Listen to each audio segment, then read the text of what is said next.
Friend, welcome back to Kokila's kitchen. આજે આપણે બનાવીશું દહીંવડા.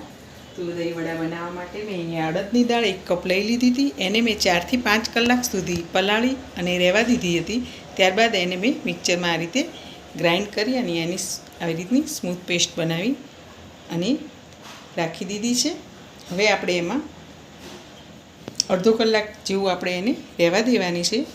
ત્યારબાદ એમાં આપણે જ્યારે તળવાના ચાલુ કરીએ એ પહેલાં આપણે સ્વાદ અનુસાર મીઠું, અડધી ચમચી જીરું બંને નાખી અને એને આ રીતે ખૂબ ફેટવાનું છે. એટલું ફેટવાનું કે જે વજનમાં એકદમ હલકું થઈ જાય આપણું ખીરું, એટલે આપણું બેટર તળવા માટે રેડી છે એવું માની લેવાનું. તો આપણે તળવા માટે અહીંયા મેં તેલ મૂકી દીધું છે અને તેલ આપણું ગરમ થઈ ચૂક્યું છે. હવે આપણે એમાં દહીંવડાને તળી લઈશું. તો મીડિયમ ટુ સ્લો ફ્લેમ રાખી અને આપણે દહીંવડાને તળવાના છે. તો આ રીતે ધીમે ધીમે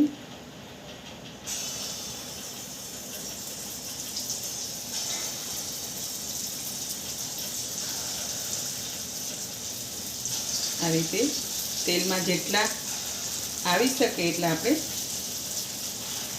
લુવા મૂકી દઈશું અને મીડિયમ ટુ સ્લો ફ્લેમ રાખી અને પછી આપણે એને તળવાના છે.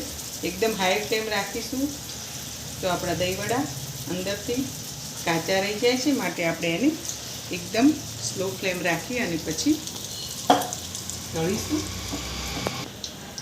તો તમે જોઈ શકો છો એકદમ આપણા તેલની ઉપર તળી અને આ જો શેકાઈ જાય અને તેલમાં ફ્રાય થાય એટલે ઓટોમેટિક તળાઈ જાય અને ઉપર આવી જાય છે. આ રીતે તેલમાં એને ઉલટ સુલટ કરી અને આપણે એને એકદમ મીડિયમ ફ્લેમ ઉપર એને તળી લઈશું. તો તમે જોઈ શકો છો આપણા દહીંવડા એકદમ બંને બાજુ આ રીતે તૈયાર થઈ ગયા છે તળાઈને. હવે આપણે એને તેલમાંથી બહાર લઈ લઈશું, એકદમ તેલ નિતારી લઈશું અને આને આપણે પાણીમાં નાખી દેવાના છે. એક બાજુ મેં આ બાજુ પાણી પણ એનું રેડી કરીને રાખ્યું છે. થોડું ગરમ પાણી કરી રાખવાનું અને એમાં પણ થોડું મીઠું અને ચપટી હિંગ લીધી છે. તો પાણીમાં એ આપણે અંદર નાખી દઈશું દહીંવડાને. એટલે તમે જોઈ શકો હમણાં પાણી ભરાશે એટલે મસ્ત મજાના આપણા ફૂલી અને તૈયાર થઈ જશે. તો તમે જોઈ શકો છો આ રીતે આપણા પાણીમાં એકદમ 3 થી 4 મિનિટ આપણે રાખીશું તો પાણીમાં આ રીતે સરસ મજાના ફૂલી જશે. તો આને આપણે 2 હાથે આ રીતે પ્રેસ કરી અને પાણી એનું નિતારી લઈશું અને આ રીતે આપણે પ્લેટમાં ગાર્નિશ કરીશું. પછી આ રીતે બધા જ દહીંવડાને આપણે નિતારી લઈશું.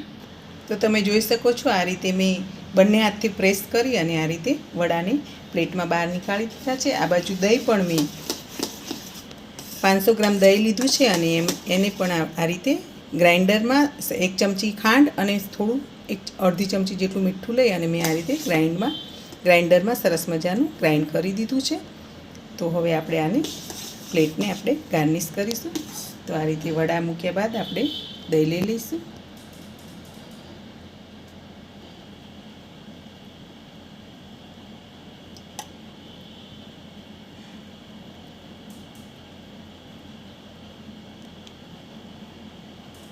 જેટલું દહીં આમાં વધારે હશે એટલું દહીંવડા આપણા મસ્ત લાગે છે ખાવામાં. પરથી લાલ મરચું ભભરાવીશું.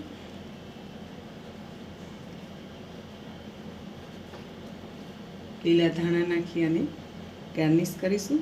બધા આમાં તીખી ચટણી, ગળી ચટણી નાખતા હોય છે, પણ મારા ઘરમાં બધાને એટલું દહીં જ ભાવે છે. તો હું આ રીતે દહીંવડાની પ્લેટ ડેકોરેટ કરી રહી છું.